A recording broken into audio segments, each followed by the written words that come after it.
開始啦！咁咧，今日教大家咧點樣去用啞鈴同埋一張斜板去練翻，即係去 warm up 你嘅肩膊啊！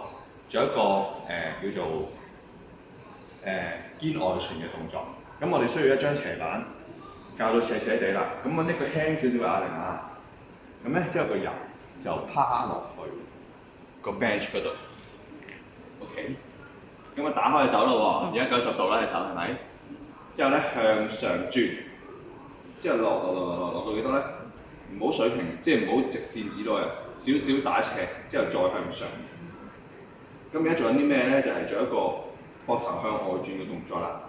咁我之前教過啦，呢個動作叫做 face pull 嘛，呢一個就係肩向後旋啦。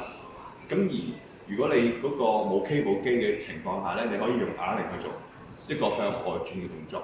咁我趴到嘅時候咧，就可以 create 到多啲嘅 range 去做一個外旋動作啦。如果我企喺度做咧，我就冇咁多嘅 range，因為佢上到呢度冇咗啦嘛。咁如果吊咗喺度咧，咁樣上咧，個 range 會大啲啦。咁就 warm up 翻你個膊頭嘅旋轉肌群。